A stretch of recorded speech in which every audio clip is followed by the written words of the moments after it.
బహుశా మీలో ఎంతమంది నా మాటలు వినడానికి వచ్చారో నాకు తెలియదు. మీ పనులు చేసుకుంటూనే మీరు వాళ్ళకి ఇవ్వాల్సినవి వీళ్ళకి ఇవ్వాల్సినవి ఇస్తూనే పక్క వాళ్ళకి ఇబ్బంది కలగకుండా, వినాలి అనుకున్న వాళ్ళకి మాత్రం ఇబ్బంది కలగకుండా మనం ముందుకెళదాం. మామూలుగా నేను ఒక 2 గంటలు మాట్లాడదాం అనుకున్నాను, కానీ మీ నీరసాలు చూసిన తర్వాత 2 గంటలు కాదు, గంట సేపు చాలు అని సరిపోతుంది అనుకుంటున్నాను నేను. మీరు ఇంకా నీరసంగా ఉంటే అరగంటలోనే చెప్తా, మీరు ఇంకా నీరసంగా ఉంటే 5 నిమిషాలే చెబుతా, ఆయాసంగా ఉంటేనేమో 2 నిమిషాలే చెబుతా. నిజానికంటే ఆదిశంకరాచార్యులు వారు చెప్పినట్టుగానే కలకాలం దీపంగా బతకడానికి సంబంధించి ఒక క్షణకాలం ఒక అకుంఠితమైన దీక్షతోటో ఒక అకుంఠితమైన మధ్యందిన మార్తాండబింబమై వెలగడానికి చాలా తేడా ఉంది అని. నిజంగా అయితే ఎంతసేపు మాట్లాడుకున్నామన్నది కాదు, ఏం మాట్లాడుకున్నామన్నది ఇంపార్టెంట్. నేను మాట్లాడుతున్నప్పుడు నా యొక్క పెదాలతో కాకుండా నా గుండెలతోటి, నా ఆత్మతోటి, నా మనసుతోటి మాట్లాడడానికి ప్రయత్నిస్తాను. మీరు కూడా వీలైతే ప్రపంచాన్ని మర్చిపోయి ఇంతటి అత్యద్భుతమైన ఆధ్యాత్మిక వాతావరణంలో ఉన్నప్పుడు బయటి వాతావరణం, బయటి ఆలోచనలు అవన్నీ పక్కన పెట్టేసి మనల్ని మనం ఆత్మావిష్కారణం చేసుకునేందుకు, మన లోపల ఉన్న మనల్ని అర్థం చేసుకునేందుకు, మనల్ని మనం ఇంకా పునీతం చేసుకునేందుకు, ఇంకా గొప్పగా బతికేందుకు, ఇంకా అత్యద్భుతమైన ఇందాన బంగారే శర్మ గారు చెప్పినట్టుగా ఆనందంగా బతికేందుకు ఏం చెయ్యాలో అర్థం చేసుకునే ప్రయత్నం చేద్దాం. అది 2 నిమిషాల్లో అయిపోతే 2 నిమిషాల్లో ముగిద్దాం, 20 నిమిషాల్లో అయితే 20 నిమిషాల్లో ముగిద్దాం. కొంతమంది స్టూడెంట్స్, బ్రైట్ స్టూడెంట్స్ అలా ఒక్కసారి చదివితే మార్కులు వచ్చేస్తాయి. కొంతమంది లేట్గా రివిజన్లు చేస్తారు. నేను అనుకున్నాను మీరు చాలా బ్రైట్ స్టూడెంట్స్, మీకు రివిజన్లతో పని లేదు, ఒక్కసారి చెప్తే చాలు అని అనుకుంటున్నాను నేను. అమ్మవారి యొక్క కటాక్షంతో, అయ్యవారి యొక్క కటాక్షంతో నేను చెప్పే మాటల్ని మీరు ఏ పని చేస్తున్నా మాత్రం వినండి అని చెప్తాను. మీరు ఏదైనా చేయనండి, నాకు అనవసరం. ఇందాక ఆయన అడిగారు అద్వైతం గురించి ఎంతమందికి తెలుసును అని. ఆయన అడిగినప్పుడు ఒకళ్ళిద్దరు చెయ్యెత్తారు. యాక్చువల్గా తెలియదు అన్నవాళ్ళు చేయెత్తారు. నిజానికి నేను కొంచెం క్వశ్చన్ అడుగుతాను, అద్వైతం గురించి తెలిసిన వాడు చేయెత్తాడు ఎవరున్నారా? నిజంగా అడుగుతున్నాను. నేను మాట్లాడుతుంది ఆహూతుల్లో, ప్రేక్షకుల్లో, విద్వన్మణులలో కాదు. ఎవరున్నారా అద్వైత గురించి తెలిసిన వారు? ఎవరో ఒకరిద్దరు మాత్రం చెయ్యెత్తారు. తెలియని వాళ్ళు ఎవరున్నారా? 2 ముగ్గురు ఎంతమంది ఉన్నారు. నిజానికి మీకు సందేహం రావాలి, మనకి రావు. ఆలోచిస్తే, ప్రశ్నిస్తే, వింటున్నప్పుడు కేవలం చెవులతో కాకుండా హృదయంతోటో, మనసుతోటో, ఆత్మతోటో వింటే మనకి ప్రశ్నలు కూడా వస్తాయి. అదేంటి సార్ ఎంతమందికి తెలుసును అని అడిగారు, చెయ్యెత్తారు కొంతమంది అనుకుంటే మిగతా వాడికి తెలియనట్టే కదా. మరి తెలియనప్పుడు మళ్ళీ తెలియని వాడు ఎవరిని అడిగారేంటి అనే ప్రశ్న రావాలి. ఇది కనుక వస్తే అద్వైతం అర్థమవుతుంది. అద్వైతాన్ని నేను ఆదిశంకరాచార్యుల వారి యొక్క శ్లోకాలతోనో, సత్సంగత్వే నిస్సంగత్వం లాంటి శ్లోకాలతోటో, సంస్కృతంలో నిగూఢమైన ఉన్న అర్థాలతోటో నేను చెప్పలేను. మీకు నాకు, నేను మా అమ్మగారితో మాట్లాడుతున్నప్పుడు, మా అక్కయ్యతో మాట్లాడుతున్నప్పుడు, మా చెల్లితో నేను సంభాషిస్తున్నప్పుడు, మా ఆవిడతోటో, మా అమ్మాయితోటో, నా స్నేహితుడితోటో, స్నేహితురాలతోటో మాట్లాడుతున్నప్పుడు నిత్య జీవితంలో మీకు నాకు అద్వైత సిద్ధాంతం అనేది ప్రతినిత్యం, ప్రతి క్షణం మనకి అర్థమై మనం కూడా దాన్ని అనువర్తింప చేసుకోగలిగితే, అంటే అప్లై చేసుకోగలిగితే నాకు తెలిసి మన జన్మ పునీతం అవుతుందని నమ్మి దాన్ని చెప్పడానికి ప్రయత్నిస్తాను నేను. అంతే, అంతకు మించి కాదు. మామూలుగా ఏందని అడిగినట్టుగానే అద్వైతం అంటే మామూలుగా న్యాయం అనే పదం మీరు విన్నారు, దానికి వ్యతిరేకం అన్యాయం అంటాం. క్రమం అనే పదం వినుంటాం మనం, దానికి వ్యతిరేకమైనది అక్రమం అనే పదం వినుంటాం. ధర్మం అనే పదం విన్నాం, దానికి వ్యతిరేకమైనది అధర్మం అనే పదం వినుంటాం. అంటే ఏదైనా ఒక పదానికి ముందు అకారం చేరిస్తే అది వ్యతిరేకమవుతుందని తాత్పర్యం. అలా అనుకుంటే ద్వైతం అనే ఒక పదాన్ని తీసుకుంటే దానికి ఒక ముందు ఒక అకారం పెడితే అద్వైతం అయింది. Basic point. అంటే అద్వైతం అంటే ద్వైతం కానిది అని అర్థం. ఇప్పుడు ద్వైతం కానిది అంటే ఏంటి? ద్వైతము అంటే రెండు అని అర్థం సామాన్యమైన పరిభాషలో. రెండు అంటే ఏదైనా తీసుకోండి, పగలు రాత్రి రెండు, జననం మరణం రెండు, భార్యాభర్త రెండు, మౌనము మాట రెండు, అన్ని రెండేసి ఉంటాయి జంటలుగా. ఇప్పుడు ప్రపంచమంతా రెండుగా కనిపిస్తుంది. రెండుగా కనిపించే ప్రపంచాన్ని రెండుగా కాకుండా చూడగలిగితే అద్వైతం. ఇంకా సింపుల్ చెప్పాలి అంటే ద్వైతం అంటే రెండు కానిది అద్వైతం. అక్కడ అర్థం చేసుకోవాల్సిన ఇంకొక పాయింట్ ఏంటంటే, రెండు కానిది అంటే 3 అవ్వచ్చుగా, 4 అవ్వచ్చుగా, 5 అవ్వచ్చుగా, కాదు. రెండు కానిది అంటే 1 కూడా కాదు, 3 కూడా కాదు, రెండు కానిది అంతే. ఇది దయచేసి అర్థం చేసుకోవడానికి ప్రయత్నించండి. అదురు ఇందాకన అర్థం కాని వాళ్ళు ఎవరిని అడిగాను వేరే, అర్థం అయిన వాళ్ళని అడిగాను. అర్థం అవడము అవ్వకపోవడం మధ్యలో ఇంకొక లైన్ ఉంటుంది, అర్థం అయ్యి అవునట్టుగా కాల. అందులో ద్వైతము అంటే రెండు, అద్వైతం అంటే రెండు కానిది అని. ఈ ప్రపంచమంతా, మీరు నేను చూస్తున్న ప్రపంచమంతా నీకు రెండుగా కనిపిస్తుంది. అదే భర్త, ఆయనే రోజు మాత్రం మనకి ఇష్టం కలగదు. అదే కొడుకు, కొడుకే కానీ ప్రతిరోజు మాత్రం ఇష్టం కలగడు. అదే వంకాయ కూర ప్రతిసారి చేసిన మాత్రం ఇష్టం కలగదు. ఒక్కొక్కసారి ఒక్కొక్క రీతిలో ఒక్కొక్క విధంగా ప్రపంచం నీకు కనిపిస్తుంది. బహుముఖాల్లో కనిపించే ఈ ప్రపంచాన్ని ఏకీకృతం చేసి ఒకలా నువ్వు అర్థం చేసుకోగలిగినప్పుడు రెండుగా కనిపించేది రెండు కాదు, ఒకటే. ఆ ఒకటేంటో తెలుసుకో అని చెప్పిన మహానుభావుడు, ఈ నేల మీద పుట్టిన మహోన్నతమైన వ్యక్తి, మనందరికీ ఒక అత్యద్భుతమైన పరమోన్నతమైన సిద్ధాంతాన్ని అందించిన, అద్వైత తత్వాన్ని అందించిన వ్యక్తి పరమ పూజ్య శ్రీ శ్రీ శ్రీ సద్గురు చెప్పాల్సిన అవసరం లేదు, శంకరాచార్యుల వారు. ఇప్పుడు అన్నీ రెండు కానిది అన్నట్టుగా అర్థం చేసుకోగలిగితే ఏదైనా ఈ ప్రపంచంలో, మామూలుగా మీకు సంతృప్తి అనే దానికి వ్యతిరేకం ఏమిటి అంటే అసంతృప్తి అంటాం కాదు, సంతృప్తి కాకపోవడం. ఫ్రెడరిక్ హెర్జ్బర్గ్ అని ఒక సైకాలజిస్ట్, బిజినెస్ మేనేజ్మెంట్ ఒక థియరీ చెప్పిన ఒక ఆయన ఉన్నారు. ఆయన చెప్తారు, సాటిస్ఫాక్షన్కి వ్యతిరేకం ఏంటంటే డిస్సాటిస్ఫాక్షన్ కాదు, సాటిస్ఫాక్షన్ కాకపోవడము అని. డిస్సాటిస్ఫాక్షన్కి వ్యతిరేకం ఏంటంటే సాటిస్ఫాక్షన్ కాదు, డిస్సాటిస్ఫాక్షన్ లేకపోవడం అని. రెండుగా కనిపించే ఈ లోకంలో, రెండుగా అనిపించే ఈ లోకంలో ఏదో ఒకటే ఉందనే సత్యాన్ని గ్రహించి, దాన్నే ఆదిశంకరాచార్యులు వారి మాటలను చెప్పాలంటే బ్రహ్మ సత్యం జగన్మిథ్య. నువ్వు చూస్తున్నదంతా మిథ్య, నువ్వు చూస్తున్నదంతా ఏమీ లేదు, ఇంకోటి ఏదో చూడమని. ఇది ఒక్కటే అర్థం చేసుకునే ప్రయత్నం చేద్దాం. నేను మళ్ళీ చెప్తున్నాను, ఒక చంటి పిల్లాడు ఉన్నాడు. ఆ చంటి పిల్లాడికి మీరు ఒక బంగారం బిస్కెట్, ఒక మామూలు బిస్కెట్ ఇచ్చారు. ఏం తీసుకుంటాడండి? నాకు సమాధానం చెప్పక్కర్లేదు, మీకు చెప్పండి. 6 ఏళ్ల పిల్లాడు మన ఈ చేతిలో బంగారం బిస్కెట్, ఈ చేతిలో కనుక మామూలు బిస్కెట్ పెడితే మామూలు బిస్కెట్ తీసుకుంటాడు. వాడు ఒకవేళ బంగారం బిస్కెట్ తీసుకున్నాడంటే యూట్యూబ్ వీడియోలు ఎక్కువ చూస్తున్నాడని తాత్పర్యం, అంతకంటే ఏం కాదు. వాడు మరీ మెదడు ముదిరిపోయింది అని తాత్పర్యం. అంతే కదండి. ఈ బయట ఎండగా ఉంది, ఎండగా ఉన్నప్పుడు మనందరికీ ఒక చికాకో, ఆకలి వేస్తున్నప్పుడు ఒక పరమ అసహనమో కలగడం సహజం.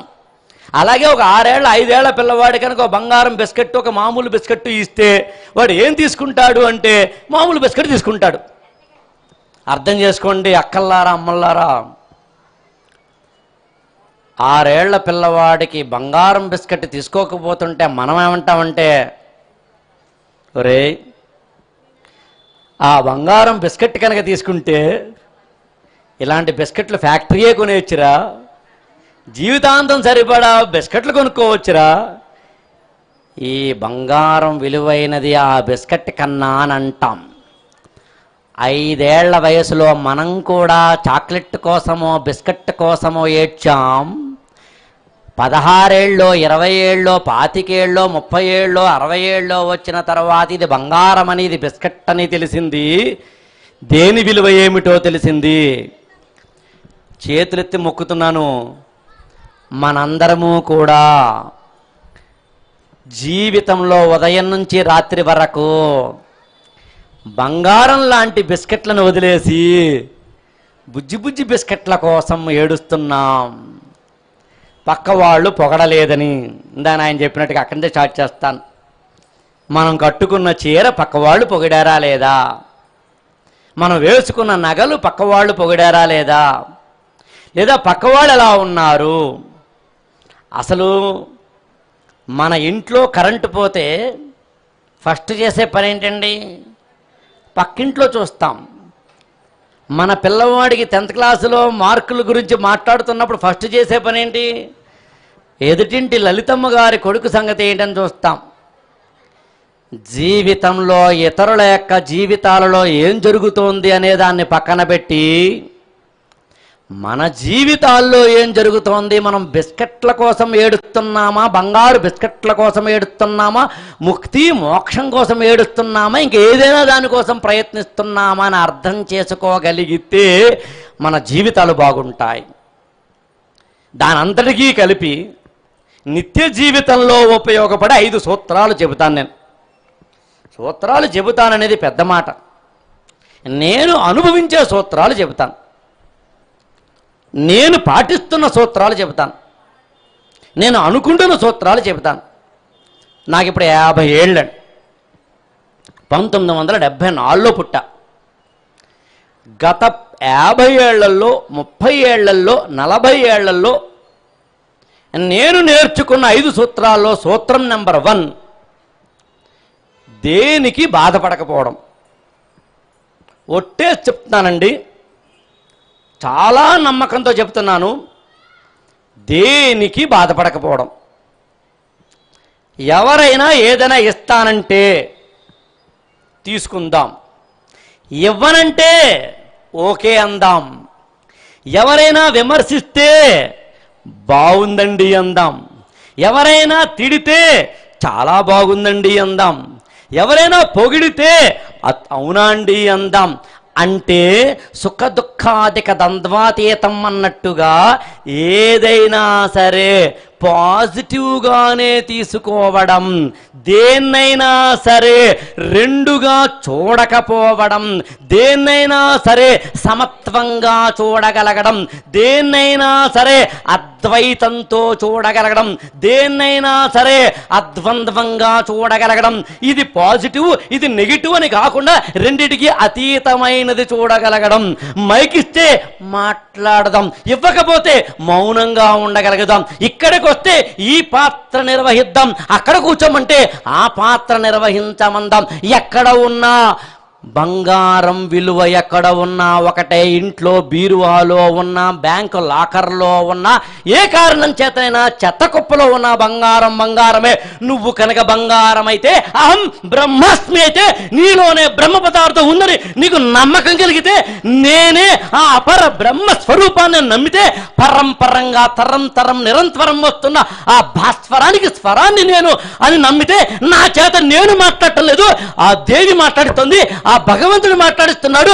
నేనెవరిని అసలు ఈ మాట్లాడుతున్న ఆకళ్ళ రాఘవేంద్ర అనే వ్యక్తి ఎవరో ఇద్దరు తల్లిదండ్రులు కలిస్తేనే కదా ఈ నేల మీదకి వచ్చారు.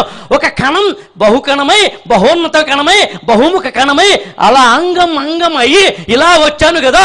ఏదో నాడు పోతాను కదా, పోతానని తెలిసి, వచ్చానని తెలిసి, ఈ రెండు నా చేతుల్లో లేవని తెలిసిన తర్వాత కూడా షాలు కప్పారా అండి, సన్మానం చేశారా అండి, ఏదైనా అవార్డులు ఇస్తే బాగుంటుందేమో చూడండి, కవర్లు ఇంకా ఇవ్వలేదా అండి అని అక్కడే ఆగిపోవద్దు.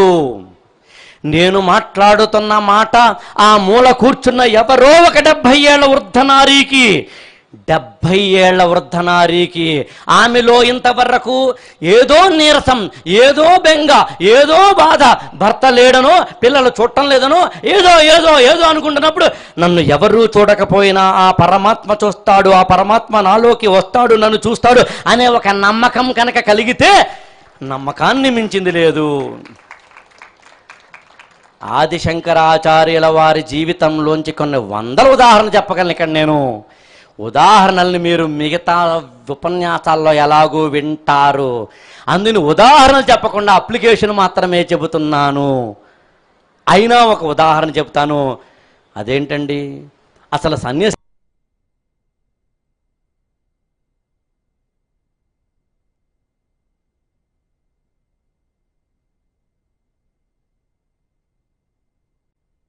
అక్కడ ఏ ఏ కుమతాలున్నాయో విమతాలున్నాయో వాటన్నిటినీ ఏకీకృతం చేసి వైదికంలోనే అనేకం ఉంటే శాక్తము కావచ్చు, సౌర్యం కావచ్చు, కాపాలికం కావచ్చు, కాలాముఖం కావచ్చు, శైవం కావచ్చు, వైష్ణవం కావచ్చు, శాక్తేయం కావచ్చు, ఆ పక్కన బౌద్ధం కావచ్చు, ఈ పక్కన జైనం కావచ్చు.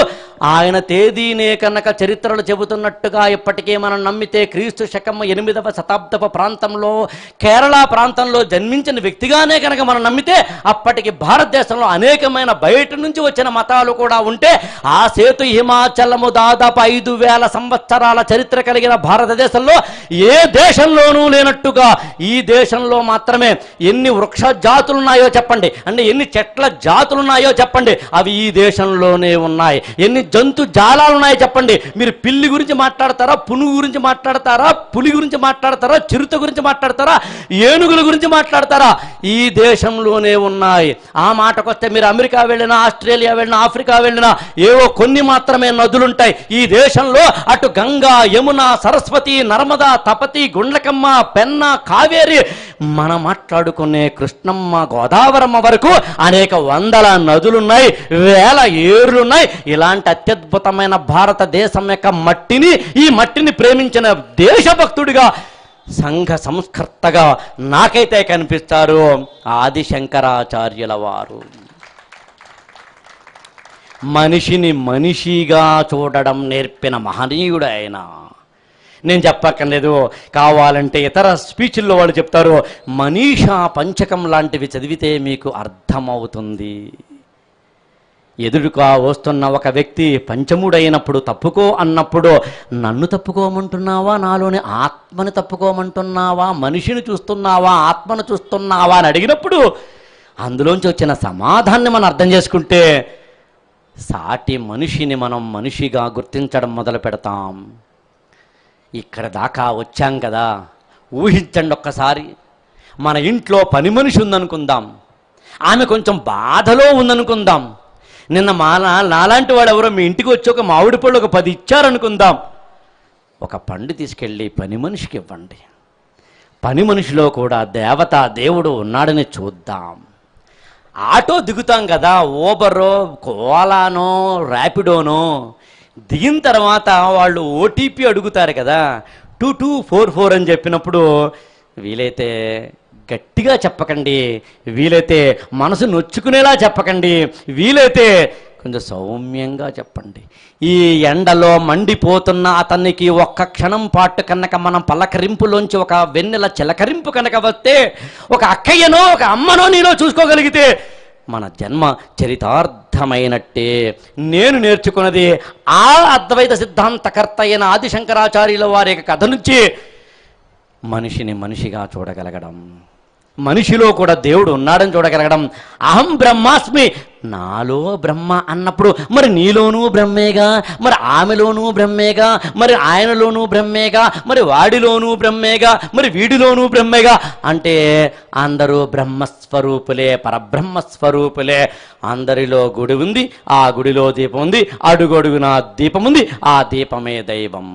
అందుకని మనిషిని మనిషిగా గౌరవిద్దాం, మనిషిని మనిషిగా మన్నన చేద్దాం. ఇది నేను నేర్చుకున్న మొదటి పాఠం. దీని అంతటినీ కలిపి నేను ఏమని చెబుతాను అంటే, మనిషిగా బతకడం. కావాలంటే గమనించండి, ఎవరికీ లేనిది, ఎక్కడా లేనిది మనకి మాత్రమే ఉంది. మీరందరూ 10th క్లాస్ చదివి ఉంటారు. 10th క్లాస్ కాకపోతే 8th క్లాస్ అని చదివి ఉంటారు. చదవకపోయినా ఒకటి వినుంటారు.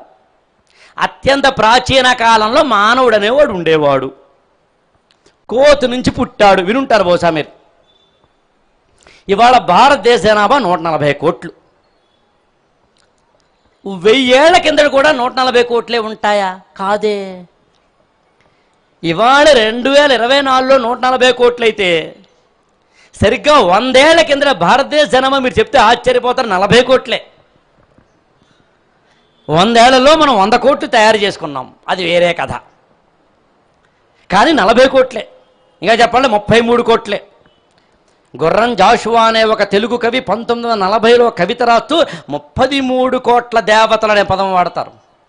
తెలుగులో ఒక కవి 33 కోట్ల ప్రజలు రాంభజన అంటూ భారతదేశ జనాభా 33 కోట్లు అని చెప్పారు. 100 ఏళ్ల కిందట 33 కోట్లు అయితే అప్పటికి ఒక 1000 ఏళ్ల కింద ఎంతమంటారు? 5 కోట్లు ఉండుంటారు. అప్పటికి ఒక 50 ఏళ్ల కిందట 100 ఏళ్ల కింద ఎంతమంటారు? 50 లక్షలు ఉండుంటారు. అప్పటికింకా మూలకెళితే ఏదో ఒక రోజు మానవుడు అనేవాడు ఒకడే. కోతి నుంచి పుట్టినా దేని నుంచి పుట్టినా ఒకళ్ళమే. ఎలా పుట్టాం, ఎలా వచ్చాం చెబితే ఆశ్చర్యపోతాం. ఇవాళ మనం మనిషి అనుకుంటున్నామే, ఇవాళ మనం 2 కాళ్ళు 2 చేతులు ఒక మెదడు ఉందని అనుకుంటున్నామే, ఇవాళ మనం ఏదైనా ఒక సంస్కృత శ్లోకమో తెలుగు పద్యమో చదువుతుంటే అలవోకగా చదవగలుగుతున్నామే. కానీ మన స్వరతంత్రులు ఒకప్పుడు ఇలా ఉన్నాయా? ఒకప్పుడు భాషలా ఉందా? లేదే. కొన్ని వందల వేల సంవత్సరాల కిందట మీరు చెబితే ఆశ్చర్యపోతారు. మన చేతి వేళ్ళు మీరు ఏదైనా కుక్కని కానీ పందిని కానీ పిల్లిని కానీ కోతిని కానీ చూడండి, మన చేతి వేళ్ళు ఇలా ఉంటాయి. ఇలా ఉండేవి. ఇలా ఉంటే ఏమవుతుందంటే ఏదైనా పరికరాన్ని పట్టుకోవడం కష్టమవుతుంది. నేను ఈ శాలువాని పట్టుకోవాలంటే కష్టమవుతుంది. ఆ మాటకు వస్తే దేన్నైనాను మీరు ఇంట్లో పట్టకార పట్టుకోవాలంటే కుదరదు. మీరు నమ్మరు. ఇప్పటి నుంచి ఎన్ని వేల లక్షల సంవత్సరాలది నేను డేట్లు చెప్పడం లేదు, ఆంథ్రోపాలజీ క్లాస్ చెప్పడం లేదు, కానీ కనీసం 1 లక్ష 2 లక్షలు 5 లక్షలు 10 లక్షలు 20 లక్షల సంవత్సరాల కిందట, అంటే మనం ఏది కృతయుగము త్రేతాయుగము ద్వాపరయుగము కలియుగం అని అనుకుంటున్నామో అలాంటి యుగాలు దాటితే మీ జాగ్రఫీలో కానీ ఆంథ్రోపాలజీలో కానీ ఇవన్నీ ఉంటాయి. ఎక్కడో చదవక్కర్లేదు. మీ ఇంట్లో 10వ తరగతి పిల్లవాడు ఉంటే వాడి టెక్స్ట్ బుక్లో జాగ్రఫీ పుస్తకం ఓపెన్ చేస్తే మీకు అర్థమవుతుంది వేల కోట్ల సంవత్సరాల కిందట అని. కృతయుగము త్రేతాయుగము ద్వాపరయుగము కలియుగం అని నా పురాణం చెప్పినా, అక్కడ జాగ్రఫీలోనే ఎవరో చెప్పినా, నార్మన్ విజ్నర్ లాంటి వాడు చెప్పినా, రాడ్క్లిఫ్ బ్రౌన్ లాంటి వాడు చెప్పినా సత్యం ఒకటే. ఇక్కడ నుంచి అమీర్పేట వెళ్ళడానికి ఆయన ఊబర్ బుక్ చేసుకున్నారు, నాగోల్ మీదుగా వెళ్ళారు. ఈయనేమో ఓలా బుక్ చేసుకున్నారు, కోటి మీదుగా వెళ్ళారు. రూటులు వేరేమో వెహికల్స్ వేరేమో కానీ రీచింగ్ మాత్రం ఒకటే, వెళ్ళేది మాత్రం ఒకటే. అది అర్థం చేసుకుంటే వెళ్ళే గమ్యం ఒకటే అయినప్పుడు వెళ్ళడానికి మనందరం ప్రయత్నిస్తున్నామా లేదని అవుతుంది. కానీ దయచేసి చెప్తున్నాను, చందమామని వేలుతో చూపించానా స్కేల్తో చూపించానా అన్నది పాయింట్ కాదు. వేలు స్కేలు చూడకండి, చందమామను చూసామా లేదా అన్నది పాయింట్. ఈ వేలు స్కేలు మాధ్యమాలు మాత్రమే. మనం ఎక్కడుంటున్నాం అక్కడ ఉండిపోతున్నాం. అక్కడ ఉండిపోవడం ఏమవుతుంది? ఏమీ అవదు. అది కూడా ఇంకొక 2 నిమిషాల తర్వాత చెబుతాను. కనకధార స్తవాన్ని అందించిన ఈ జాతికి అందించిన మహనీయుడి గురించి చెప్పే క్రమంలో అవి ఇప్పుడు చూడండి.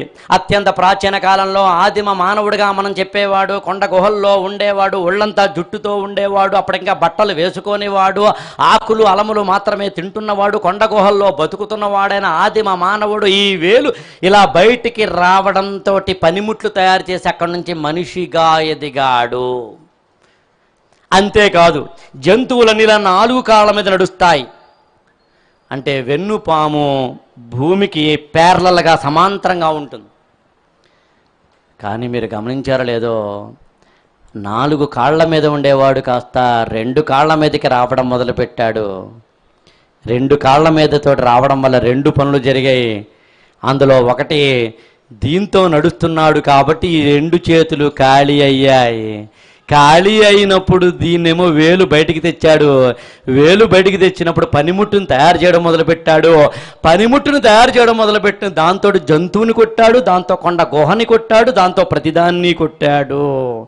ఆకులు అలములు కట్టుకునేవాడు బయటకు వచ్చి సూదుల్ని తయారు చేసుకున్నాడు, బట్టల్ని తయారు చేసుకున్నాడు, నిప్పుని తయారు చేసుకున్నాడు, అనేకం తయారు చేసుకున్నాడు. అలా తయారైతే ఇక్కడ దాకా వచ్చాం. అలా తయారవుతూ వచ్చినప్పుడే కదా మన చేతిలో సెల్ ఫోన్ ఉంది. అందునే కదా మనం సెల్ ఫోన్ చూసుకుంటూ సెల్ఫీలు తీసుకుంటూ ఉంటాం. ఇంతటి అత్యద్భుతమైన మహోన్నతమైన కార్యక్రమం జరుగుతున్నప్పుడు కూడా కొంతమంది మీరు కావాలంటే గమనించండి, సెల్ ఫోన్ తీసుకుంటూ ఉంటారు నవ్వుకుంటూను. అది తయారు చేసింది మనిషే.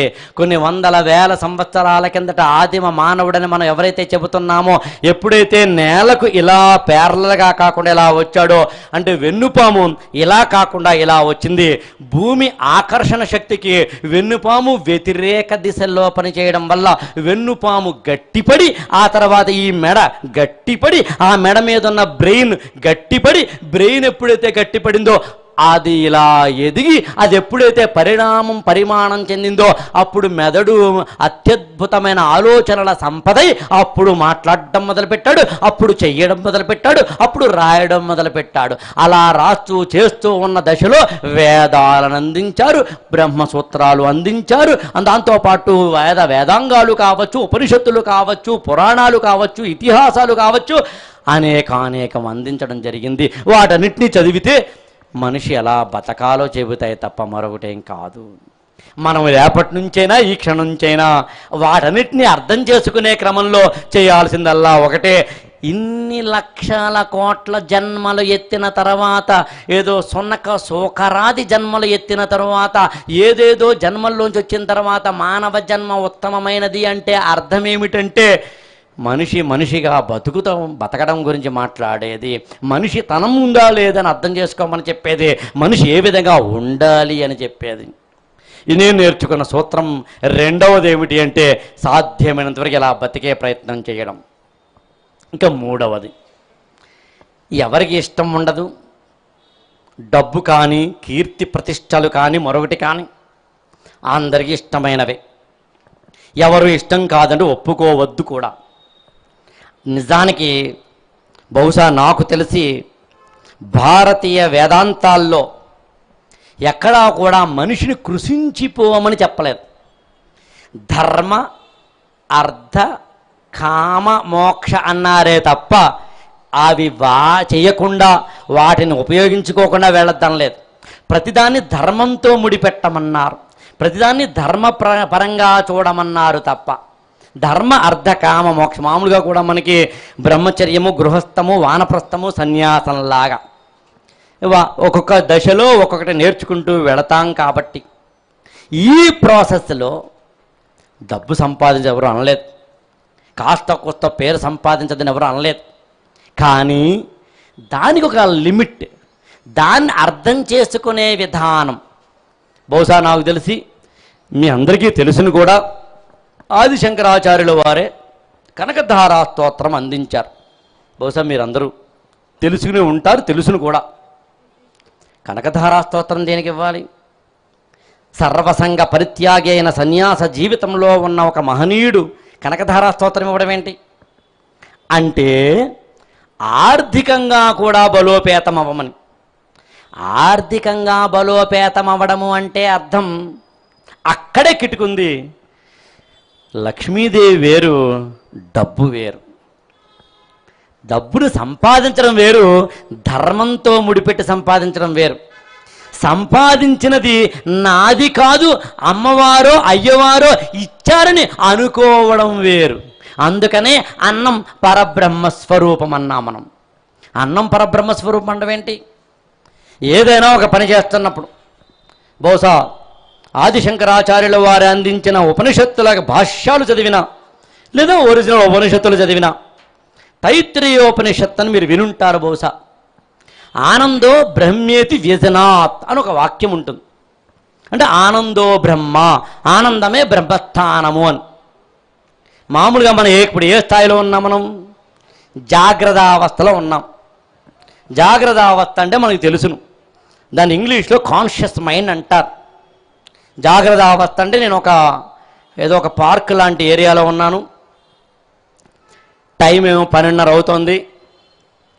ఈయన ఇంకా ఎంతసేపు మాట్లాడతారో, బంగారే శర్మ గారు మరి భోజనాలు ఏర్పాటు చేశారో లేదో, ఇంటి దగ్గర కుక్కర్ కట్టానో లేదో, గ్యాస్ స్టవ్ కట్టానో లేదో, మా ఆయన ఏం చేస్తున్నారో, ఆయన ఎప్పుడూ అంతే త్వరగా వచ్చే ఇంటికి అంటాడు ఆయన. మా కోడల పిల్ల ఒకటి, మా వాడు ఎక్కడున్నాడో అని మనకి బాహ్య ప్రపంచంలో ఏం జరుగుతున్నాయి. మళ్ళీ మధ్యలో నేను ఎవరికేసినా చూస్తే, సారు చూశారు కాబట్టి బాగుండదు కాబట్టి సార్ మీరు చెప్తున్నది నిజమే అని మళ్ళీ నాకు ఒక స్మైల్, అంటే నువ్వు చెప్తుంది బాగానే ఉందిరా బంగారు తండ్రి అని. మళ్ళీ ఇటువైపు తిరిగేసరికి అటువైపు మళ్ళీ మామూలు సెల్ ఫోన్ తీసుకుని సెల్ఫీ తీసుకుని, ఇదంతా జాగ్రత్త అవస్థకు సంబంధించింది. కానీ నేనైతే ఏమంటానంటే ఎవరికి నష్టం దానివల్ల. మామూలుగా ఎలాంటి ఈ స్పీచ్ నేను ఎవరికోసం ఇస్తున్నానండి? మామూలుగా ఎవరికోసం ఇస్తున్నాను? నేను మీకోసం అండి, కానే కాదని. ఎవరికోసం ఇస్తున్నానండి? నేను ఎవరికోసం ఇస్తాను చెప్పమంటారని మీరు నమ్మరు.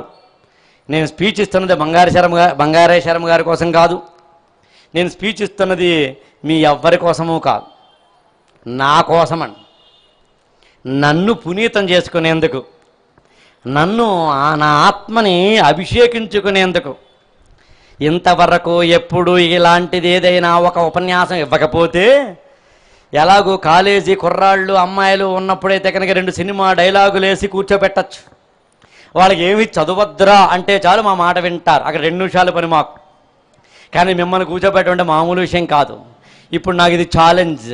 సవాల్ని స్వీకరించి దాని తాడో పేడో తేల్చుకుని అమ్మవారికి దండం పెట్టి ఆమెను ఆవాహనం చేసుకుని ఇక్కడ నిలబడి నేను ఆవాహనం చేసుకుంటున్నాను అనుకుని నాలో ఉన్న సరస్వతీదేవిని నమ్ముకుని నేను ఎవరినో పునీతం చేయాలని ఏవేవో కాంక్షిస్తూ వాళ్ళ కోసం వీళ్ళ కోసం అనుకుంటూ కాకుండా నాలో ఉన్న పరబ్రహ్మ స్వరూపాన్ని ఆనందమయ్య పరుచుకునేందుకు నేను కనుక ఉపన్యాసం చేస్తే నాకు కదా ఆనందం. మీరు కూడా అలా వింటే మీకు కూడా కదా ఆనందం. ఆనందం ఉన్నది పక్క వాళ్ళు ఇచ్చేది కాదు కదా. ఆయన ఎవరు అంటారు కదా, ఒక ఆయన లలిత జ్యువెలర్స్, ఆయన ఆ డబ్బు ఎవరో పక్క వాళ్ళు ఇచ్చేది కాదు అని. కాబట్టి జాగ్రత్త అవస్థ అంటే బాహ్య ప్రపంచం తెలిసింది అని. జాగ్రత్త అవస్థలోంచి ఇంకొక లోపలికి వెళ్తే దాన్ని స్వప్నావస్థ అన్నారు. మామూలుగా ఇంగ్లీష్లో ఏదైనా సబ్కాన్షియస్ మైండ్ అంటారు. ఆ సబ్కాన్షియస్ మైండ్లోకి మనం వెళ్ళినప్పుడు, స్వప్నావస్థలోకి వెళ్ళినప్పుడు ఏదో బాగానే ఉంది, వింటున్నాము, అక్కడేదో మంత్రపుష్పం చదువుతున్నారు, వింటున్నాము, అక్కడ లలితా సహస్రనామం చదువుతున్నారు, వింటున్నాము, ఇక్కడ ఏదో వెంకటేశ్వర సుప్రభాతం వస్తోంది, వింటున్నాము, ఇక్కడ ఏదో జరుగుతోంది, వింటున్నాము, ఆయన ఎవరు ఉపన్యాసం ఇస్తున్నారు, వింటున్నాము. ఈ వింటున్నాము అనే దశలో ఉన్నప్పుడు మనం ఎక్కడున్నామంటే జాగ్రత్త అవస్థలో ఉన్నాం. అప్పుడు ఎలా ఉన్నామంటే ఇలా ఉన్నాం. తప్పదా? వినాలా?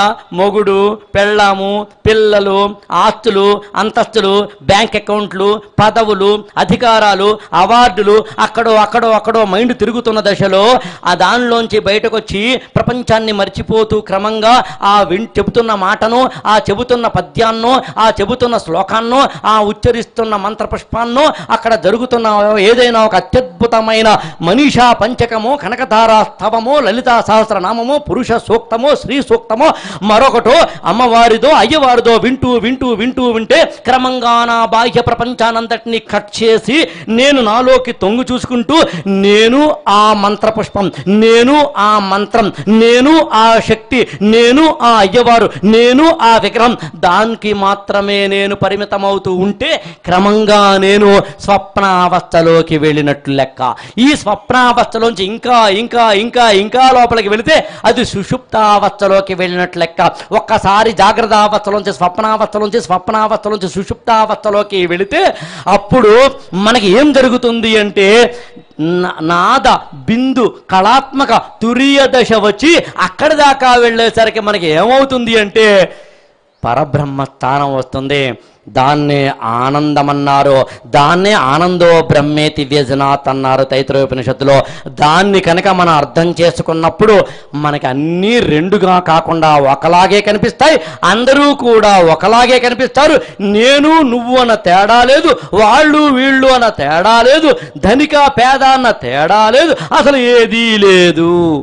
వచ్చినప్పుడు కట్టుబట్టలు లేకుండా వచ్చాం, వెళుతున్నప్పుడు కూడా కట్టుబట్టలు లేకుండానే వెళతాం. నడుమ బట్ట కట్టుట నగుబాటు కాదని వేమన్నట్టుగా ఈ మధ్యలో వస్తున్న నాటకాలన్నీ నాటకాలుగా అర్థం చేసుకుంటూ ఈ మొత్తం కనిపిస్తుందంతా కేవలం ఒక మిథ్య, ఒక భ్రాంతి, ఒక మాయ అని అర్థం చేసుకుంటూ దీనికన్నా మించిన మహోన్నతమైన బ్రహ్మ సత్యం అనే దాన్ని గుర్తించమని చెబుతూ సాగేదే అద్వైతం. దీన్ని అర్థం చేసుకునే క్రమానికి ఒకే ఒక విషయం చెప్పి 2 నిమిషాలు చెప్పి నా ఉపన్యాసం ముగిస్తాను. ఇంత చెబితే ఏమంటామంటే, అంటే మెట్ట వేదాంతంగా కనిపిస్తున్నప్పుడు అయ్యా మరి ఏదీ శాశ్వతం కానప్పుడు ఈ అపార్ట్మెంట్లు ఎందుకు, ఏదీ శాశ్వతంగా అన్నప్పుడు వడ్డాణము 6 వారాల నగలు ఏమో ఉంటాయి కదా, అవన్నీ ఎందుకు అని అనిపించవచ్చు. మామూలుగా ఒక గురువు గారు ఇలాగే చెబుతున్నారట, నాయన ఈ జీవితం అంతా మిథ్యయ్యా, భ్రాంతయ్యా, మాయయ్యా, దీన్ని నమ్మకయ్యా, ఏది శాశ్వతం కాదయ్యా. నిజంగా కూడా నేనైతే నమ్ముతాను ఏది శాశ్వతం కాదని. మీరు నమ్మక తప్పదు. ఎందుకు శాశ్వతం కాదు అంటే, నిన్న మనతో ఉన్నవాడు ఇవాళ ఉండకపోవచ్చు, ఇవాళ మనతో ఉన్నవాళ్ళు రేపు ఉండకపోవచ్చు, అసలు మనమే ఉండకపోవచ్చు. ఒక గది ఉంది, ఆ గది లోపల మనం ఉన్నాం. ఆ గది లోపల ఒక చంటి పిల్లాడు ఉన్నాడు. గది బయట ఏముందో మనకి తెలుసును, చూసాం కాబట్టి. కానీ గది లోపల నుంచి చూస్తున్న ఆ పిల్లవాడికి తెలియదు గది బయట ఉందో, ఎందుకంటే గది బయట ఏముందో అతనికి తెలియదు కాబట్టి. అలా మనము బాహ్య ప్రపంచాన్ని చూడగలిగినప్పుడు, అర్థం చేసుకోగలిగినప్పుడు అక్కడ వస్తుంది యాక్చువల్గా ఇందాకని చెప్పినట్టుగా గురువుగారు ఒక ఆయన, నాయన అంతా మిథ్యనైనా, అంతా భ్రాంతి నాయన, ఎందుకు నాయనా దీనికోసం వాటి కోసం నువ్వు వెంపర్లాడతావు అన్నారు. శిష్యులు విన్నారు. ఈలోక ఏనుగు వచ్చింది. పరిగెత్తుకుని ఏనుగు వచ్చినప్పుడు శిష్యులందరూ పరిగెత్తారు. అదేంటండి ఎందుకు పరిగెత్తరు? ఇప్పుడు ఏదైనా పాము వస్తే కనుక మనందరం నాదస్వరం ఊతూ పాము పాము భలే వచ్చామంటామా? అనం. The basic fundamental root cause of the human existence అంటారు దాన్ని ఫిలాసఫీలో. మనిషి అనేవాడు మనిషి ఎప్పటికైనా, కానీ మనిషి ఎప్పుడు కూడా మనీషి అయ్యాడా లేదా అన్నది పాయింట్. దాన్ని నేనేమంటానంటే, పుట్టినప్పుడు జంతువుగా పుట్టాం, 5 ఏళ్ల పాటు జంతువుగానే ఉంటాం, క్రమంగా మనిషిగా మారతాం. చిన్నప్పుడు 2 ఏళ్ల వయసులో 1, 2 అక్కడే వేసాం, అమ్మ మీద ఉమ్మేసాం, నాన్నని తన్నేసాం, అలా ఉంటాం. క్రమంగా క్రమంగా మారతాం. అమ్మ బట్ట కట్టుకోవడం నేర్పింది, నాన్న ఎవరితో ఎలా నడవాలో నేర్పింది, అన్నం ఎలా తినాలో నేర్పింది, కుడి చేత్తో ఏంటో ఎడం చేత్తో ఏంటో నేర్పింది, మడి ఆచారము నేర్పింది, వారిని ఎలా చూడాలో వీరిని ఎలా చూడాలో నేర్పింది. అసలు మనకి సంస్కృతి అంటూ నేర్పబడిందంటే 5 ఏళ్ల తర్వాత మాత్రమే. అంటే మనిషిగా పుట్టలేదు మనం, జంతువుగా పుట్టాం. 30 ఏళ్ళు 40 ఏళ్ళు వచ్చిన తర్వాత మనిషిగా ఉండిపోకూడదు, మనిషిగా ఎదగాలి. మనిషి అంటే మనసు, హృదయము, ఆత్మ ఉన్న మనిషి అని అర్థం. ఇక్కడ కరడు గట్టిపోయినప్పుడు, హృదయము లేనప్పుడు ఉపయోగము లేదని అర్థం. సరే, మొత్తం మీద ఏనుగు వచ్చింది, శిష్యులు పరిగెత్తారు. మరి గురువుగారు ఏం చేస్తారు అలాంటప్పుడు అండి? గురువుగారు ఏం చేస్తారండి? ఆయన కూడా పరిగెడతారు. ఎందుకు పరిగెట్టరు? ఈయన పరిగెత్తారు, ఆ వాళ్ళు పరిగెత్తారు. ఈలోగా ఏనుగు వెళ్ళిపోయింది. శిష్యులందరూ మళ్ళీ అసెంబ్ల్ అయ్యారు. మీలాగా గురువు గారు కూడా నాలాగా వచ్చారు, మళ్ళీ మైక్ పట్టుకున్నారు. అందరు స్టూడెంట్స్ ఒకలా ఉండరండి. ఇప్పుడు మీలో కూడా 3 రకాల స్టూడెంట్స్ ఉంటారు. ఒకటి, ఎప్పుడు ఆపేస్తావు, స్టూడెంట్ నెంబర్ 1, వాళ్ళు చాలా గొప్ప స్టూడెంట్స్ అండి. రెండో స్టూడెంట్స్ అండి, నువ్వు ఎంతసేపు అని చెప్పు, నీకు నాకు సంబంధం లేదు, అసలు ఈ పని నీది, నా పని నాది, అసలు నీకు సంబంధమే లేదు. వీళ్ళు ఎక్కువ మంది ఉంటారు, కావాలంటే చూడండి. ఇంకా మూడవ స్టూడెంట్ ఉంటారు. చెవులతో వింటారు, మనసుతో కాదు. మీరు గమనించారా? మొత్తం మీద బెస్ట్ స్టూడెంట్స్ లేరండి. కానీ నా ఇన్నేళ్ల జీవితంలో బెస్ట్ స్టూడెంట్స్ ఎవరినైనా చూశానంటే మిమ్మల్నేనండి. ఇంతవరకు ఎలాంటి వాళ్ళు చూడలేదు.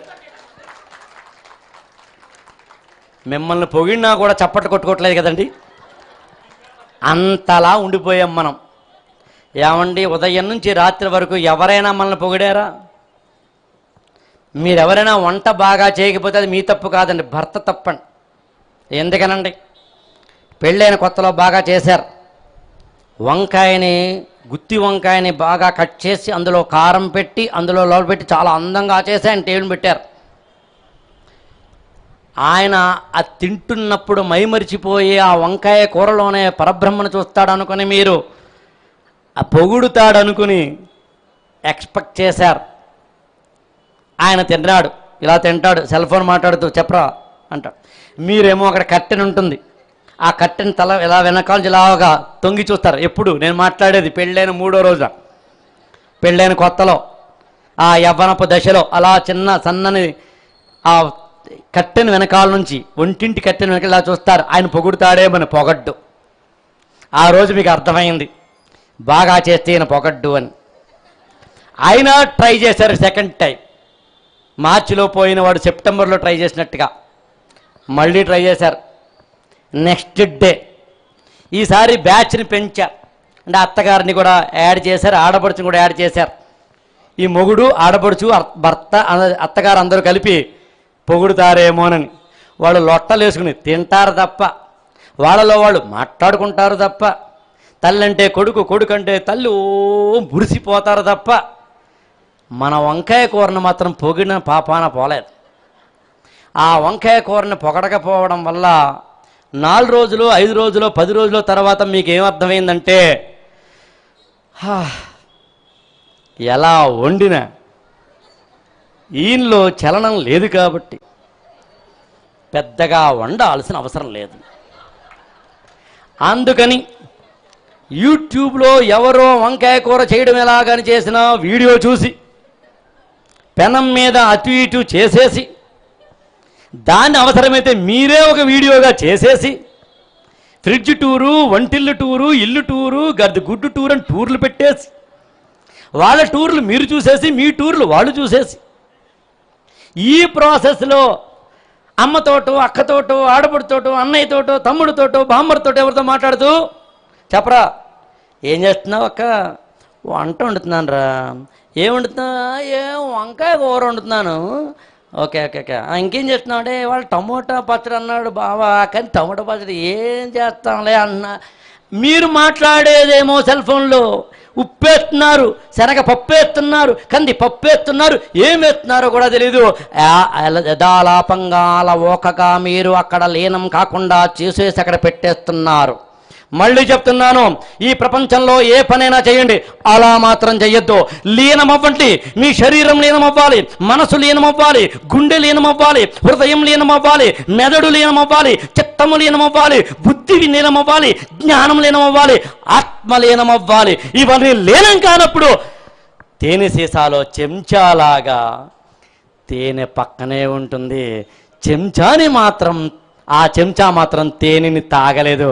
అది కూడా బతికే అంటారా? ఆలోచించండి. అందుకని ఉపన్యాసం ఎవరి కోసం ఇస్తున్నానంటే మీకోసం ఇవ్వడం లేదు. నాలో ఒకడున్నాడు కదా, అహం బ్రహ్మాస్మి, నాలో బ్రహ్మ ఉన్నాడు కదా, నా నాలుక మీద సరస్వతీదేవి ఉంది కదా, నాలోక పార్వతీదేవి అంశ ఉంది కదా, నాలోకి మా అమ్మా నాన్న అంశ ఉంది కదా, నాలో మా తాత ముత్తాతల అంశాలు ఉన్నాయి కదా, నాలో మా అమ్మమ్మ అవ్వమ్మల అంశాలు ఉన్నాయి కదా, నాలో వెంకటేశ్వర స్వామో ఈశ్వరుడో పార్వతీదేవో అంశాలు ఉన్నాయి కదా. ఇన్ని అంశాలతోటి కూడిన ఈ దేహంలోంచి వస్తున్న ఒక భాషణం, ఒక సంభాషణం, ఒక మాట, ఒక చేత, ఒక పని, ఒక అంశం పరమ పవిత్రమైనప్పుడు అది పూజనీయమే అవుతుంది. వర్క్ ఈజ్ వర్షిప్ అంటే అర్థం అదే. అవును, ఇందాక ఎక్కడో ఆగి పక్కకి డీవియేట్ అయినా అనిపించిందండి. మీకేమైనా గుర్తుందా? ఎక్కడో ఆగాను కదా, ఎక్కడ ఏదో సంథింగ్ చెప్తూ అలా తిరిగి ఇలా వచ్చాను. మీరు గమనించలేదు, యూటర్న్ తీసుకున్నాను బ్రిడ్జికి అడ్డం వల్ల. నాకు తెలిసి మీలో ఎవరు చెప్పలేరండి ఎక్కడ ఆపాను. ఆపానండి? గజం మిథ్య పలాయనం మిథ్య ఆపాను. అక్కడ ఆపి ఇలా వచ్చాను. ఉత్తమమైన ఉపాధ్యాయుడు ఏం చేస్తాడంటే ముందు కూర్చున్న విద్యార్థుల యొక్క మనసును చూరగొనాలి. వాళ్ళు చూరగొనేలా చేయరని, అందుని జాగ్రత్తగా మన వైపు తీసుకోవాలి. అది లాకింగ్ అంటాం. ఇందర గజ విద్య పలాయన విద్య స్టూడెంట్స్ వచ్చారు, గురువు గారు వచ్చారు నాలాగా. అందరూ స్టూడెంట్స్ ఒకలా ఉండరని చెప్పాను కదా. అందులో ఒక స్టూడెంట్, గురువు గారు నాకు డౌట్ ఉందండి, మేమంటే అజ్ఞానులం, ఏనుగొస్తే పరిగెత్తుతాం, మీరు జ్ఞానులు, మహాజ్ఞానులు, మరి మీరు పరిగెత్తారేంటండి? ఏనుగులో కూడా మీరు మరి దైవాన్ని చూసి ఉండిపోవాలి కదా. ఎప్పుడు స్టూడెంట్ కన్నా టీచర్ చాలా తెలివైన వాడై ఉంటాడండి. ఎందుకంటే మేము చదువుకుని వస్తామండి. అలర్ట్గా ఎవరుంటారో తెలిసినండి, స్టూడెంట్ ఉండరండి, టీచర్ ఉంటారు. మీరు కావాలంటే గమనించండి. ఎందుకంటే నేను ఎన్నింటికి ఆపాలి చూసుకోవాలి, ఎవరు వింటున్నారో చూసుకోవాలి, ఎవరు ఫేస్ ఎలా ఉన్నాయో చూసుకోవాలి. ఆ మూల ఆవిడ ఫేస్ ఎలా పెడతారంటే ఇంకా ఆపవా అన్నట్టుగా పెడతారు, ఆవిడ్ని చూడాలి. ఇంకొక ఆవిడ చాలా తీక్షణంగా వింటూ ఉంటారు, వాళ్ళకి ఎక్కువ చెప్పాలి, వీళ్ళకి తక్కువ చెప్పాలి, ఇద్దరిని సాటిస్ఫై చేయాలి. మీ అందరూ భోజనం చేస్తున్నప్పుడు ఏం చెప్పారు ఆయన అన్నప్పుడు వెళ్ళండి, పర్లేదు ఆయన వెళ్ళండి, ఒక 2 నిమిషాలు వెళ్తారు, 2 సెకండ్లలో వెళ్తారు, వెళ్ళండి, చక్కగా హాయిగా వెళ్ళండి, ఏమీ నష్టం లేదు. సో అందుకని అందరినీ సాటిస్ఫై చేయాలి, అందులో అలర్ట్గా ఉంటాం. అర్థమవుతుందండి? అందును గురువుగారు ఏమన్నారంటే, నాయన గజము మిథ్యే, నా పలాయనము మిథ్యే నాయన, ఏనుగు రాలేదు, నేను వెళ్ళడము జరగలేదు, అంతా మిథ్యే నాయన. అంటే దాని అర్థం మెట్ట వేదాంతమని కాదు, శాశ్వతానికి అశాశ్వతానికి మధ్యలో గీత గీసుకుని బతకమని. దేన్నైనా నువ్వు స్వీకరిస్తున్నప్పుడు దానికి ఆనందాన్ని ముడిపెట్టమని. ఏ పనైనా చేయండి అమ్మా, లాస్ట్ 1 మినిట్లో ముగిస్తాను, ఎంత ఆనందంగా ఉందో మీకు. ఏ పనైనా చేయండి అమ్మా, ఎప్పుడైనా గుర్తుంచుకోండి, నవ్వుతూ చేయండి. పారమార్థిక సత్యము అంటారు దాన్ని. యాక్చువల్గా ఫేస్ ఇలా పెట్టకండి, కోపంగా పెట్టకండి. భర్తను తిట్టినప్పుడు కూడా నవ్వుతూ తిట్టండి. ఆ చిట్కా కావాలంటే స్పెర్ సెషన్ 10,000 రూపాయలకి నేను పెడుతున్నాను, రావచ్చు. మా ఆవిడ కూడా వస్తుంది దానికి. నవ్వుతూ ఉండండి. మీరు గమనించండి, ఇంతవరకు చాలా సీరియస్గా ఉన్నాం మనం అండి. చిన్న జోక్ వేసాను, నవ్వామండి. నవ్వితే చాలా ఆనందంగా ఉంటుందండి. బాధలు అందరికీ ఉంటాయి, భయాలు అందరికీ ఉంటాయి, ఆందోళనలు అందరికీ ఉంటాయి. వీటండి మూట కట్టి అటకని మీద పెట్టండి, దేనైనా నవ్వుతూ స్వీకరించండి. ఎవరైనా మీతోటి మాట్లాడుతుంటే నవ్వుతూ మాట్లాడండి. ఎవరికి ఏదైనా కసరాల్సి వస్తే నవ్వుతూ కసరండి. ఎందుకయ్యా అలాగ చేస్తావు, హార్ష్గా ఉండకండి. ఉండాల్సి వస్తుంది వేరే కదా, ఇక్కడ మాత్రమే చెప్తున్నాను నేను. అందుకని నవ్వుతూ ఉందాం, హాయిగా ఉందాం. అద్వైత సిద్ధాంతంలో చెప్పే అందులో ఉన్న అసలు రహస్యం ఏమిటి అంటే, నిన్ను నువ్వు తెలుసుకో. బ్రహ్మ సత్యం జగన్మిథ్య అంటే అర్థం ఏంటంటే, కనిపిస్తుందంతా కూడా లేదని కాదు, లేకపోయే అవకాశం ఉందని. ఐ రిపీట్, లేదని కాదు, లేకపోయే అవకాశం ఉందని కాదు, నిన్న లేదని. ఇది అర్థమైతే చాలని. మనం ఎప్పుడు ఉంటామో ఎప్పుడు పోతామో తెలియని ఈ లోకంలో, ఏది ఉంటుందో ఏది పోతుందో తెలియని లోకంలో దేనికి విలువ ఇవ్వాలో తెలుసుకో. సెల్ ఫోన్కా, దానికన్నా విలువైన దేహానికా? గొడవక, దానికైనా విలువైన మౌనానికా? బిస్కెట్కా, దానికైనా విలువైన బంగారానిక అంటే కనకధారక? దేనికి విలువ ఇవ్వాలి? కిందన ఏదైనా ఒక వస్తువు పడిపోతే, వెండిదో బంగారందో ఇనుముతోనో చేసిన ఉంగరం పడిపోతే దేన్ని వెతుకుతాం? దేనికి ప్రాధాన్యం ఇస్తాం? ఆ ఇనపదే అయి ఉండొచ్చేమో. ఇక్కడ పూజ చేయబడదైతే బంగారంతో సమానంగా దాన్ని కూడా వెతుకుతాం. జీవితంలో విలువల ప్రయారిటీ ఉంటుంది, జీవితంలో ఆదర్శాల ప్రయారిటీ ఉంటుంది, జీవితంలో భయాల ప్రయారిటీ ఉంటుంది, జీవితంలో ఆందోళనల ప్రయారిటీ ఉంటుంది. జేబులోంచి కనుక రూపాయి కాసు కింద పడిపోతే ఏడవం, రూపాయి కాసు దొరికితే బాగుంటుంది అనుకుంటాం. 5 రూపాయలు పడిపోతే పర్లేదనుకుంటాం. 100 రూపాయలైతే కొంచెం వెతుకుతాం, 1000 రూపాయలైతే ఇంకొకసారి వెతుకుతాం, 1,00,000 రూపాయలైతే వెతుకుతూనే ఉంటాం. సమస్యను బట్టి స్పందించాలి, మాటను బట్టి అర్థం చేసుకోవాలి, మనిషిని బట్టి ప్రవర్తించాలి, హృదయాలను బట్టి ముందుకు వెళ్ళాలి. ఇది అర్థమైతే సత్సంగత్వే నిస్సంగత్వం, నిస్సంగత్వే నిర్మోహత్వం, నిర్మోహత్వే నిశ్చలతత్వం, నిశ్చలతత్వే జీవన్ముక్తి అన్నది అర్థమవుతుంది. సత్సంగత్వం అంటే ఇలాంటి ప్రాంతం. ఆదిశంకరాచార్యులు వారు చెప్పినట్టుగా ఒక మామూలు చిప్ప, ఆల్చిప్ప ఎండలో అలా చూస్తే మెరుస్తుంది, రజతమేమో వెండేదో అన్నట్టుగా అలా మన జీవితాల్లో కూడా సర్పరజ్జుభ్రాంతి అంటారు. నేను చెప్పాల్సిన అవసరమే లేదు. ఏది పామో ఏది తాడో, అక్కడ ఉన్నదేంటి? తాడా పామా? అర్థం కాదు. పామని నేను అనుకున్నాను, తాడ నువ్వు అనుకున్నావు, పొట్లకాయను ఇంకొకరు అనుకున్నారు, ఇంకోటేదో అనుకున్నారు. ఒక్క విషయం చెప్పి ముగిస్తాను. నిజం వేరు, సత్యం వేరు. నిజము అంటే నీ పెర్సెప్షన్, సత్యం అంటే అక్కడ ఉన్న వాస్తవం. అక్కడ ఏముందో అది సత్యం, నువ్వు ఏది అనుకుంటున్నావో అది నిజం. నిజ అంటే నైజ, నా నుంచి వచ్చేది అని మీ అందరికీ అర్థమయ్యే ఆ ఉదాహరణ చెప్పి ముగిస్తాను. మీరు మళ్ళీ వంకాయ కంగారు పడకండి. ఏదో కూర బాగుంటుందని వంకాయ అంటున్నాను. వంకాయ కూర వండారు, బాగా వండారు. ఇంట్లో 10 మంది ఉన్నారు, 10 మంది తిన్నారు. ఒక నిజం ఒప్పుకుందాం, అందరికీ ఒకలాగే అది ఇష్టమవుతుందా, రుచికరిస్తుందా అంటే కాదు. కొంతమంది వంకాయ బాగుందన్నారు, కొంతమంది బాగుండలేదన్నారు, కొంతమంది ఓకే అన్నారు, కొంతమంది అద్భుతం అన్నారు. డిష్ ఒకటే, వంట ఒకటే, వ్యక్తి ఒకటే, మాట ఒకటే, వాస్తవం ఒకటే. చూసే దృక్కోణం నుంచి ఒకళ్ళకి బాగా నచ్చింది, ఒకళ్ళకి అసలు నచ్చలేదు, ఒకళ్ళు అత్యద్భుతం అన్నారు, ఒకళ్ళు చీచీ అన్నారు. ఎవరెవరు ఏమన్నారో వాళ్ళ నైజాలు నిజాలు ఏది అన్నది సత్యం నీకు మాత్రమే తెలుస్తుంది. కంటి పిల్లవాడిలా పెట్టుకుని పుస్తకం చదువుతూ ఉంటే వాడి నుంచి మనం దూరంగా చూస్తున్నప్పుడు చదువుతున్నాడు అనుకుంటాం, ఇది నీకు నిజం. చదవట్లేదని టీచర్ అనుకుంటాడు, అది వాడికి నిజం. చదువుతున్నాడో లేదో తెలిసేది వాడిని పుట్టించిన బ్రహ్మకి, పుట్టించిన మనకు కూడా సాధ్యం కాదు. వాడికి మాత్రమే తెలుసు చదువుతున్నాడో లేదో. అందుకని పూజ చేస్తున్నప్పుడు చేతులే కదులుతున్నాయా? కుంకం వేస్తున్నప్పుడు చెయ్యి మాత్రమే కదులుతోందా?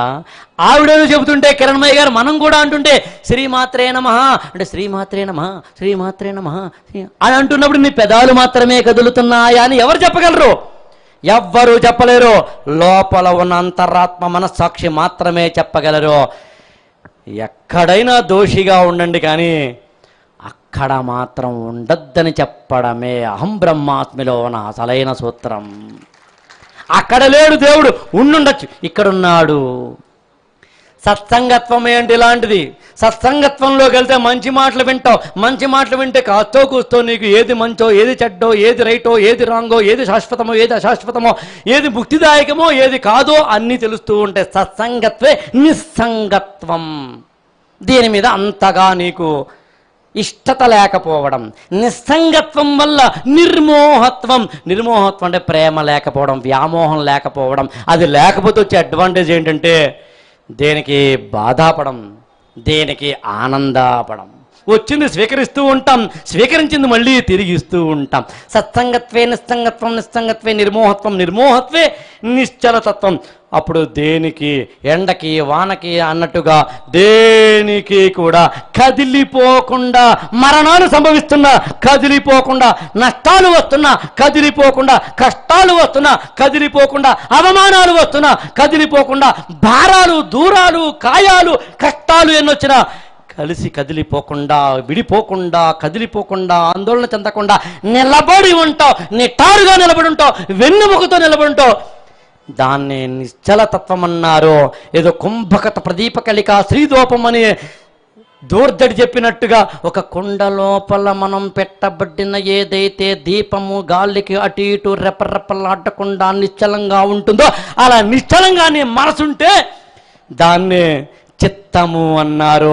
చిత్తం అనే స్థాయి దాడితే దాన్ని ఆత్మ అన్నారు. ఆత్మ అనాత్మ వివేకము లాంటివి చదివితే తెలిసేవి ఇవేని నేను నమ్ముతున్నాను. నిశ్చల తత్వం తర్వాత ఏముంటుందంటే జీవన్ముక్తి. సత్సంగత్వే నిస్సంగత్వం, నిస్సంగత్వే నిర్మోహత్వం, నిర్మోహత్వే నిశ్చలతత్వం, నిశ్చలతత్వే జీవన్ముక్తి అంటే ఏమీ కాదు. ముక్తి అంటే దాని నుంచి బయటపడ్డమని. దేని నుంచి? ఏదైతే నువ్వు లంకి పెట్టుకున్నావో దాని నుంచి, ఏదైతే నువ్వు పట్టేసుకున్నావో దాని నుంచి, ఏదైతే నువ్వు నీకు కావాలనుకున్నావో దాని నుంచి. ఏది కావాలనుకోకు, అన్నీ నీ దగ్గరకు వస్తాయి. అన్నీ కావాలనుకో, ఏది నీ దగ్గరికి రాదు. 100ని కోరుకో, 100ని కోరుకో, 99 వచ్చినా ఒకటి రాలేదని బాధపడతావు. అపార్ట్మెంట్ ఒకటి కొన్నావు, ఇంకోటి కొంటే బాగుంటుంది. నెక్లెస్ చేయించారు, ఆయన వడ్డాణం చేయించలేదమ్మా. వంకి చేయించారు కానీ సూర్యుడు చంద్రుడు చేయించలేదు. అవసరమా? చేయించింది ముందు తీసుకో. 100ని ఎక్స్పెక్ట్ చేస్తే 99 వస్తే ఒకటి రాలేదని బాధపడతావు. 0ని ఎక్స్పెక్ట్ చేస్తే ఒకటి వచ్చినా ఆనందపడతావు. పూర్ణం సంపూర్ణం అంటే ఇదని నేను నమ్ముతున్నాను. ఒకటిగా ఉండంగా బెస్ట్, 0ని కూడా నమ్ముతున్నాను. మీరు నమ్మారో లేదో కానీ ఎందుకో చెప్పమంటారా? 1కి పక్కన నిలబడితే 0 వల్ల 1 10 అవుతుంది. నేను ఇంకొంచెం జరిగి ఇంకో 0కి ప్రాధాన్యం ఇస్తే మేము ముగ్గురం కలిస్తే 100 అవుతుంది. నేను ఇంకొంచెం పక్క వెళితే ఇంకొక 0కి ప్రాధాన్యం ఇస్తే మేమందరం కలిస్తే 1000 అవుతుంది. 1,00,000 అంటే అర్థం 1 పక్కకు జరిగి 0లకు స్థానం ఇవ్వడమే. మనం 1 అనుకుంటే పక్కకి జరుగుదాం. పక్క వాళ్ళని 0 అనే అహంకారం ఉంటే, మనమే 0 అనుకుంటే 1తో కలుద్దాం, హాయిగా ఉంటుంది. 1 + 1 = 2. అది గణితం. 1 + 1 2 కన్నా ఎక్కువే, అది జీవితం. 1 + 1 ఎప్పటికైనా ఒకటే, అదే అద్వైతం. స్వస్తి.